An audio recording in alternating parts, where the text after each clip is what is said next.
You're someone with a vision for your practice, for your side hustle, and for your personal journey. But when it comes to establishing your path on how to get to where you want to be with your practice, things get a little messy. You're also someone who'd prefer to go in person instead of to groups and listening to everyone else's story. To me, it sounds like you could benefit from one on one consulting with our experienced practice of the practice consultants. From $5.95 a month and up, you can work with a consultant that will give you more direction and practical, tried and tested tips matched to you and your goals. For more information, visit practiceofthepractice.com/apply. Again, that's practiceofthepractice.com/apply.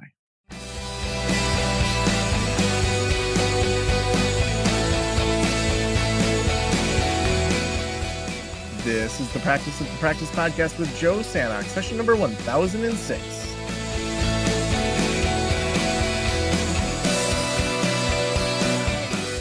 I'm Joe Sanok, your host, and welcome to the Practice of the Practice podcast. We cover all things private practice here so that you can have a thriving private practice you absolutely love. We want that side of thriving because oftentimes in grad school we're taught to think like martyrs. We're not in it for the money, and you're bad if you're making money. And we want you to thrive. We want this to be something that impacts you, impacts your staff, impacts your community. But also that you absolutely love it, that you don't feel sleazy or slimy when you're doing marketing around your practice, but instead you're just excited about what you're creating and what you have created, and that it just aligns with how you want to run a business. So we talk about all things private practice 3 or 4 days a week, depending on how we're doing and if we want to do 3 or 4 episodes in a week. So really excited to have our guest today, Kevin Chemidlin is a podcaster who is also a podcast coach. His first podcast, Philly Who, was launched in 2018 as a side hustle while he was a corporate software developer. And just months after launching the show, he decided to leave his 9 to 5 and go all in on podcasting. Within 18 months, Philly Who surpassed 100,000 downloads and more than 140K in monetized revenue. In 2020, Kevin began helping other podcasters grow and monetize their shows as well. He launched Grow the Show, a podcast, and the Grow the Show Accelerator, an intensive podcast accelerator program. In just 2 years, the Grow the Show podcast has amassed an audience of 30,000 plus, and the Grow the Show Accelerator has served over 350 podcasters, generating multi-seven figures in revenue. Kevin's mission now is to help as many independent podcasters turn their shows into profitable businesses as much as he possibly can. Welcome to the show. Joe, it's so awesome to be here. Thank you so much for having me. Yeah, I always love having other podcasters, especially when we're talking podcasting on a podcast. We haven't done a show like this in a while. When you first started Philly Who, why'd you start it? Yeah, so I was, and still am, super passionate about my hometown of Philadelphia. And, it was 2017 was when I discovered podcasting as a listener. And, I just crushed shows that interviewed successful people, entrepreneurs, those types of things. And there was one day where I was listening to an incredible podcast. It's called How I Built This with Guy Raz. A lot of people have heard of it. Love that show. And in that, unbelievable episode. Our unbelievable show. And the episode that I was listening to was about Warby Parker, so the glasses brand. And I didn't know it at the time, but Warby Parker was founded in Philly. And so I just was, I don't know, man, I was just so into hearing that successful Philadelphia story. And then immediately when the episode was over, I was like, okay, I need more of this. Let me go find there's got to be a podcast out there that does this for successful Philadelphians, like tells their story in a very cinematic way. And I searched around and it didn't exist. And so that's kind of when the bug got, the idea got planted in my head where I was like, maybe I could make something like that. And 6 months later, Philly Who launched. So kind of yada yada over the launch process, but that's how I got started in it. I totally didn't expect podcasting to become my thing. I thought it was going to be like a little side project. But really quickly, I discovered that I was way more passionate about podcasting in Philly than I was writing insurance software, which is what I was doing at the time. And that's how it all got started. Now, how have you grown as a podcaster over the years? I know when I go back, and sometimes I'll do this at conferences, I'll play a couple of my first shows because they're just so cringeworthy. And you can tell that I have this sense of like, I shouldn't be here and having to prove myself. And I've done this and I've done this. And it's just like, I listen to it now and I feel so inauthentic. But you got to start somewhere. How have you grown personally as a podcaster over the years? Yeah, I mean, the first thing that comes to mind is kind of similar. Where in the very early days, I tried to remove myself as the host as much as I possibly could. So I didn't say anything about my background or who I was. You would listen to an initial episode of the Philly show, and I would be like, "My name is Kevin Chemidlin, and today's guest, blah blah blah blah," and we would just the whole episode would be about the guest. And that did serve me well at first. That I just made it all about them because it made it a great show. But it wasn't too long until I started getting I got reviews in Apple Podcasts where people were saying like, "Who is this Kevin guy? Like, what? I can't find him online. Like, who is this guy? Why did he make this podcast? We want to know more about him." And so I saw those reviews and I was like, "Huh, that's weird. People want to know more about me. That's super strange." And then kind of started just adding a little bit more of my own personality into the show, my opinion a little bit. And, that was 6 years ago. So now like I do entire solo episodes of my current podcast, which is very different from the early stages. But, I think overall, not only as a podcaster, but as a person, you know, uh, through that, I was able to just kind of have more confidence in myself and what I talk about in my opinion. And I learned that like, even if you are interviewing other people, even if you're the host, people still want to know about you. They're still coming to the show for you. So that was a really cool lesson that I learned early on. Yeah, and I think it's interesting to think about how if you interviewed someone or if I interviewed the exact same person, even on the same topic, just the questions I would come up with versus the questions you would come up with would be completely different. And so Totally. allowing your own past to inform your shows, your own point of view, the things that you're struggling with. And, some people, they'll read every guest's entire book. Whereas I'm like, I kind of want to go in with fresh eyes and like not have a whole lot of influence. Now I miss some things in doing Yeah, that, but I'm also a single dad. I'm not going to like spend all my time outside of work totally. reading books for my podcast. So, yeah. So, Totally. if you were to kind of frame out the phases of your own podcast journey, take us through maybe the 3 to 5 phases you've gone through in your own journey. Yeah, great question. I've never heard it. I've never heard it phrased that way. So, phase one was it was new. I I left the corporate job way too early. So I published the episodes. It got a little bit of buzz in like my social circle, and I just like pulled the trigger way too early on leaving the job. So I gave notice at work because I was like, this is what I want to do full time. So phase one was I was living off of savings, spending all of my time interviewing really cool, successful Philadelphians, traveling all around town. It was super, super fun and naive. I think phase two would be when reality set in and my savings was going down faster than I thought it would, and I was like, oh. I don't know how I'm going to monetize this thing, and also it's not growing that much. So I thought that you just record podcast episodes and put them on the internet, and if they're good, it'll grow.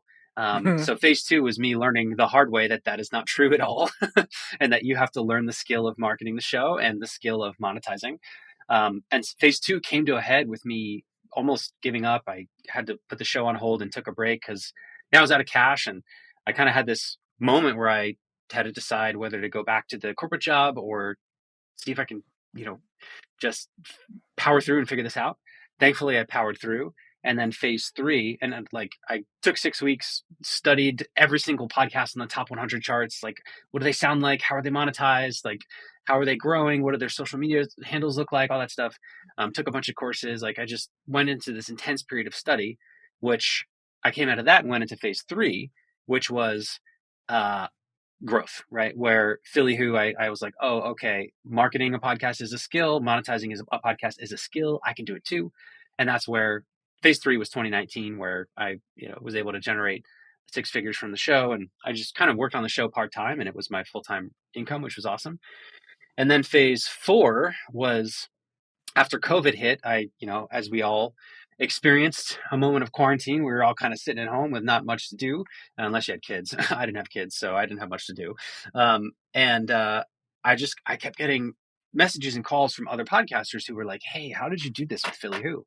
So I was getting on a bunch of calls and like, "Oh, this is how you grow. This is how you monetize." And after like the 30th or 40th call, I was like, I think there's an opportunity to build something here that could help a lot of podcasters, because clearly I've managed to figure something out that a lot of other podcasters haven't. So phase 4 was my beginnings as a, I don't know, podcast pundit, if you will, podcast growth Mhm. guy. And that phase wasn't super fun, actually, because I launched my coaching program, didn't know the first thing about running a coaching program or consulting or anything like that. So that was another period of time of struggle, because, I was like, what the heck? Like, how do you sell? Like, how do I get in touch with podcasters who need help? And then the last phase, which has been going on for like 4 years now, was once I launched the Grow the Show podcast, which I feel like I've said the word podcast a gajillion times already in this interview, which is so funny. But um, once I launched Grow the Show, share my knowledge with podcast growth, that's when the inflection point happened for my coaching business, because before that I was trying to sell people on coaching and they didn't know who I was, and they didn't listen to Philly Who because they weren't from Philadelphia, so they had no reason to believe that I knew what I was talking about. But once I started putting out podcast episodes that shared what I knew, and the experiences that I've had and the challenges that I've solved, that's when people started being interested in coaching. And then since then, it's been a 4-year whirlwind where Mm. the business and Grow the Show has grown beyond what I ever imagined it could. Yeah. Now, phase 2, when you're struggling, almost threw in the towel, into phase 3, when you're growing and monetizing, like, what did you shift? Like, you said you listened to a bunch of podcasts, took a bunch of courses. Like, what were some practical things you implemented to grow the show and to monetize it? Yeah, so I'll first talk growth and then I'll talk monetization. So with growth, I came in with the belief that if you build it, they will come. And when you're a first time podcaster, you tend to have this belief. And it's because what everybody tells you when you first launch a podcast is be consistent, just be consistent and be consistent, right? So every podcaster out there knows the consistency rule. Everyone is like, oh, I'm being super consistent, right? Which is good. Like you do have to be consistent, but consistency is table stakes. It is a baseline requirement. It alone will not grow your show. So the first insight that I got was, oh, in order to grow a podcast, people have to discover that you exist somewhere else other than your podcast feed, because they're not going to come across the feed and subscribe to it unless they are told to in some way, shape, or form. And so I learned how to use social media to get the word out about the show. And the practical tip there is, a lot of people are trying to promote their podcast by promoting on social media and being super like promo-y and like, new episode available now, go listen to my podcast, which those posts didn't work well in 2018 and they really don't work well today. So the secret that I learned there was you spread the word about your podcast, not by promoting yourself on social media, but by participating on social media, by getting out there, talking about the stuff that your podcast is about, on social media, whether that's on your platform or in forums or whatever. So I started doing that regularly, and both my social profile and my show began to grow. And then the other thing that I learned was that the best way to spread the word about your podcast is to collaborate with other shows, collaborate with other podcasters. And if you think about it, it makes sense. Like, if I wanted to go, what would be the most efficient way for me to get a message to podcast listeners? It's probably by showing up on other podcasts, right? That's probably 100% Mhm. of the people that you reach with that strategy are podcast listeners. So those are the two big growth insights. It was like, oh, just publishing doesn't do anything. I have to have marketing activities. And then as far as monetization, I came into it with the belief that you quote unquote monetize a podcast by getting sponsors. And, when I speak with podcasters today who haven't monetized yet, they'll say like, how do I monetize? How do I get sponsors? And they say that like within the same breath. But what I've learned is that you actually want to decouple your understanding of podcast monetization from sponsorships. Sponsorship is a way to monetize a podcast. It is not the way to monetize a podcast. And the insight that I got was that really the only way, in my opinion, to monetize a podcast is by getting your listeners to buy something, whether that is something from your sponsors, because a sponsorship is just a company paying you in advance for your listeners to buy their stuff. That's all a podcast sponsorship is. Or if you don't want to get another, if you don't want to have to find and convince another company to give you money in advance in the hopes that your listeners will buy their stuff, you can also sell stuff to your listeners yourself. So with Philly Who, my show was monetized via several streams. I did have some sponsors, But I also threw live events and people bought tickets and I sold merch and, I did other stuff. Like I sold some consulting for podcast production. Like there was a bunch of different ways. But the key is that every single one of them translated to my listeners buying something. And that's generally the advice that I give to any podcaster today is like, look, if you want to monetize, the way to do that is by getting your listeners to buy something where you get a cut when they buy that thing. Again, whether it's sponsorships or affiliates, or in the case of probably most of our listeners, they actually buy your services, right? Like you get a cut of that, of course. So those are the really, really big insights that propelled phase two into phase three. That's really helpful.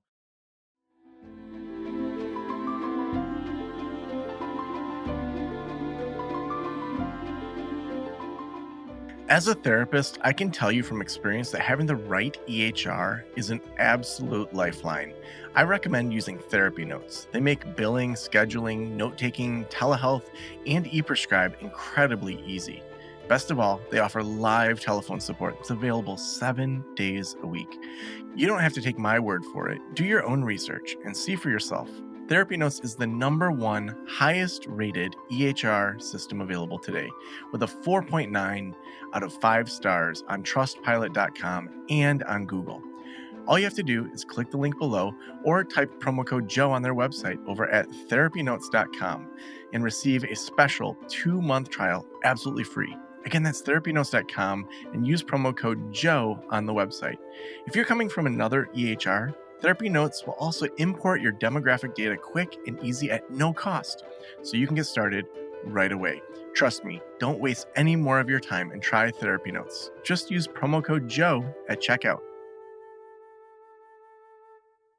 Now, as you look at people that you're supporting, that you're teaching, there's a lot that's changed since both of us started our podcasts.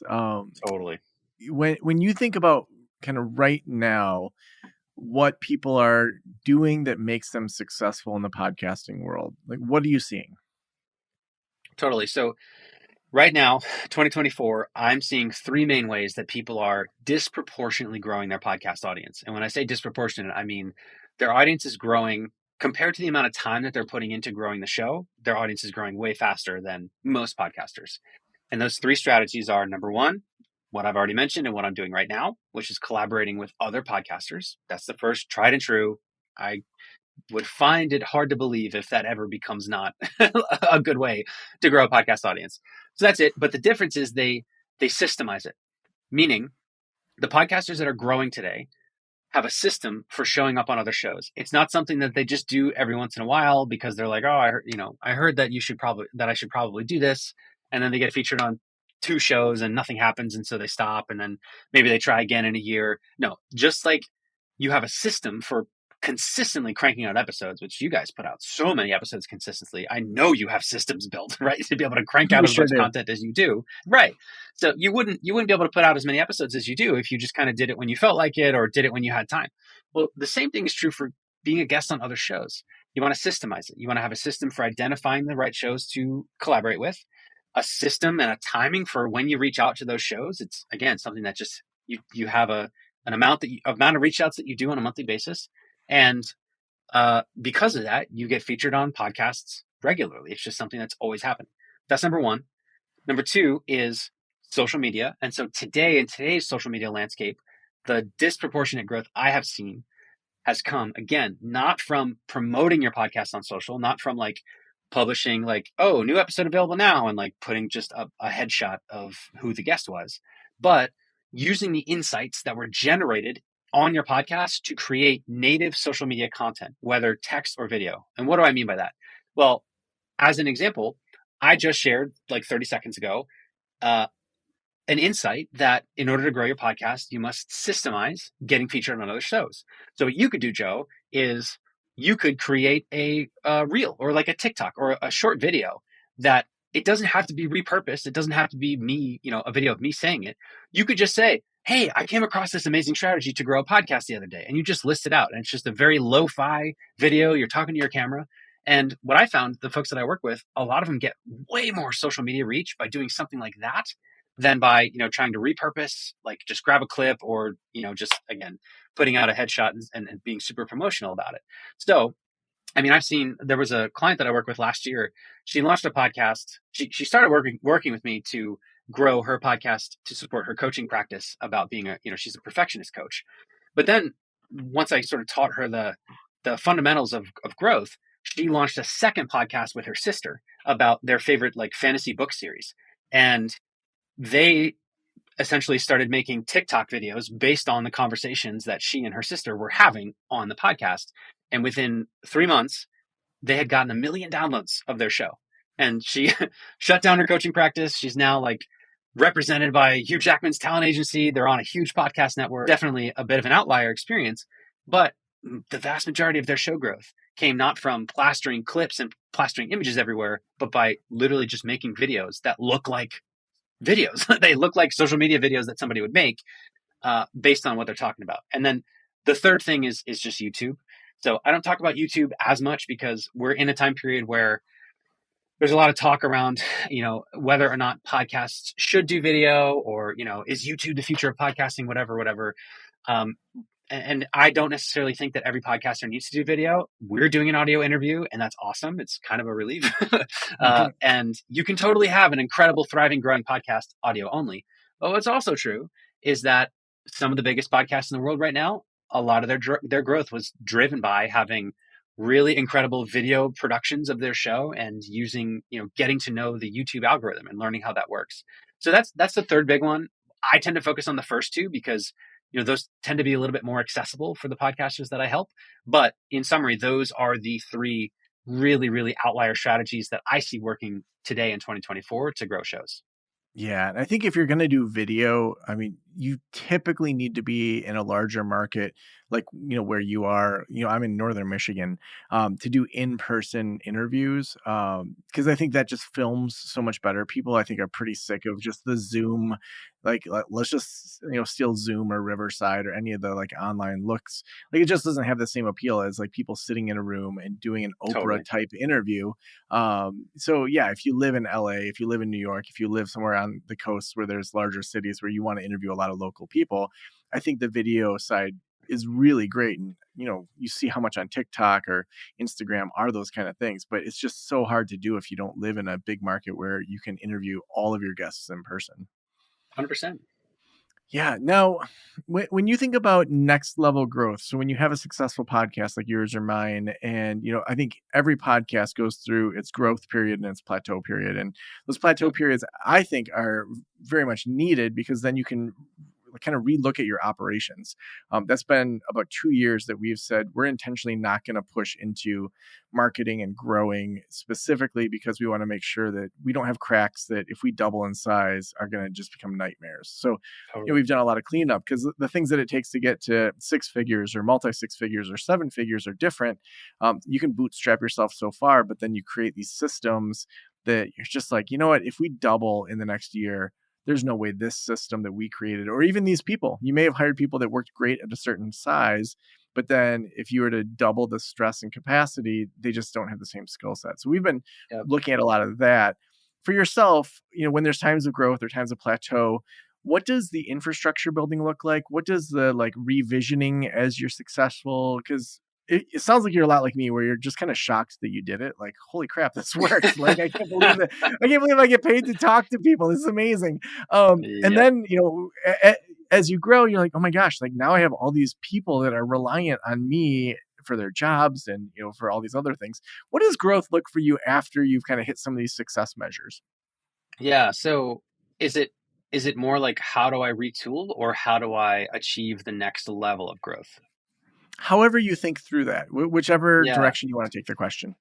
Yeah. So what's funny about it is like you're probably talking about a downloads plateau, which I hear from all the time. And a lot of people don't believe this on the surface, but like what I tell folks is that downloads are actually not as important as you think. Like I almost never look at my downloads because what's important to me is how many sales am I making and is my overall audience size growing? So my first response is, I don't like if one of those two things plateau, I definitely go through, okay, where is the bottleneck here? What is currently holding things back? And so I've done that more on a business level than the show itself. But what I can say about the show itself is that there's two things that come to mind. Number one is just uh, usually with a show, which you might have already overcome this multiple times. Usually, what I found is when a show plateaus, the best thing for them to do is to publish more. You know, whether it's a lot of shows will be at once a week and they've hit a certain threshold, and I'm like, hey, if you can like come up with a maybe a different format that's less that's a little bit more efficient or just like less overhead for you to create and do that and publish twice a week instead of once a week. A lot of times, not only do your downloads double, but you just get more momentum. Like the feedback loop is quicker. There's more stuff for people to talk about. So that's the kind of the first thing is I'm like, okay, can we publish more?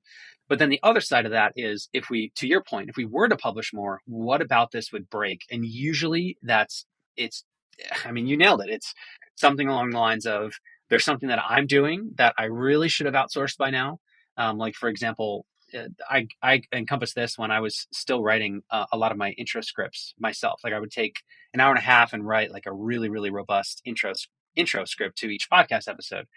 And I was doing that because that was just kind of a relic of my old Philly Who days. That show was very, very NPR like. Like, you know, I modeled it a lot after how I built this.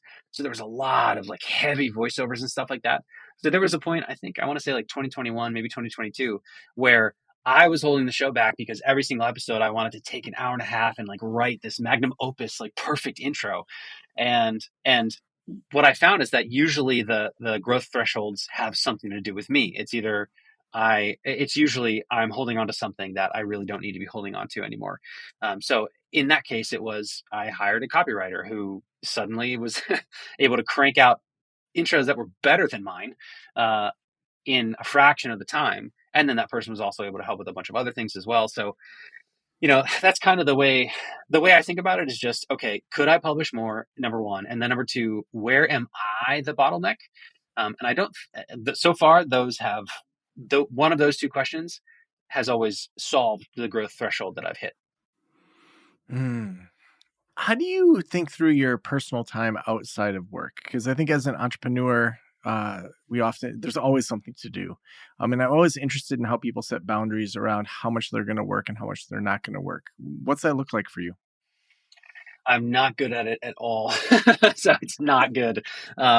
Because I love doing it. And so if anything, like I try, like, I'm in a point now where I'm trying to not work weekends. And it's not because there's just so much work to be done that I have to work weekends. It's just if there's a weekend that I don't have, like, my girlfriend and I go to tons of music festivals and we like to travel. So if there's a weekend that I'm home and there isn't something going on, I'll usually just work the whole weekend.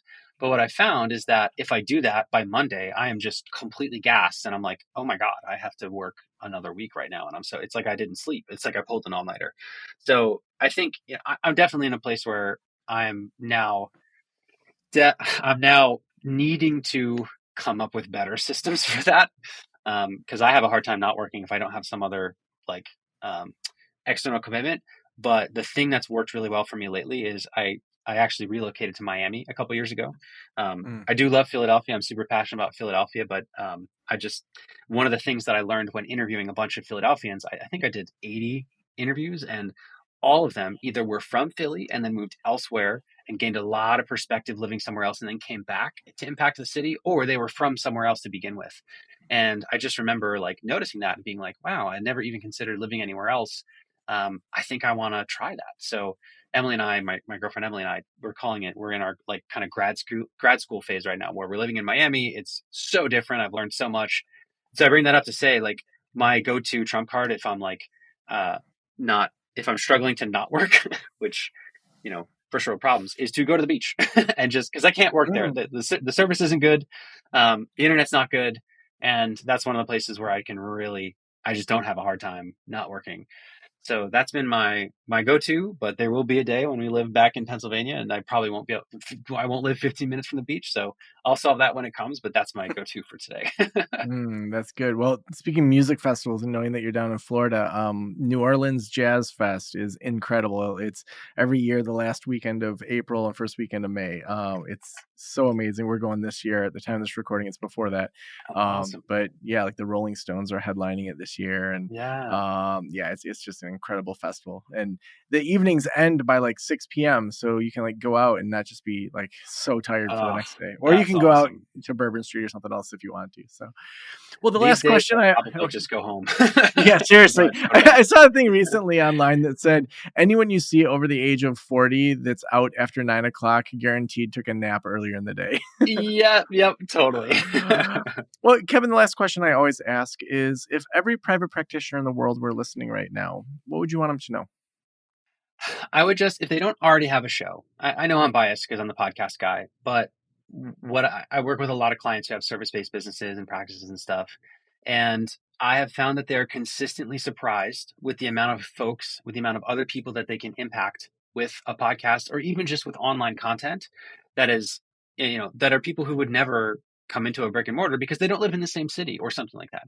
Right. So the number one thing I would ask them to consider is, um, put it, if you're not already putting content out there, sharing your expertise, your unique stories, meaning like your client stories that you are able to share, or just like examples of breakthroughs that you've helped other people reach, whatever it might be.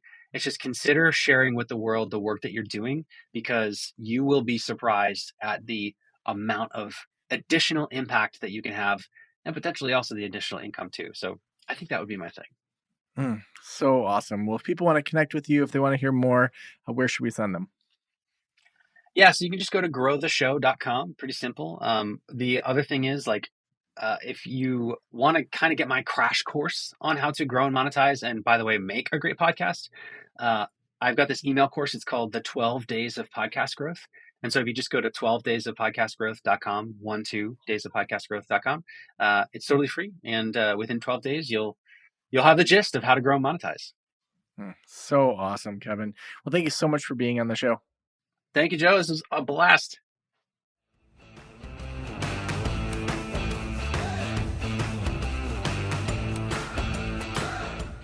I love seeing people that support therapists to dream bigger, whether it's through podcasting or TED Talks or public speaking or membership communities.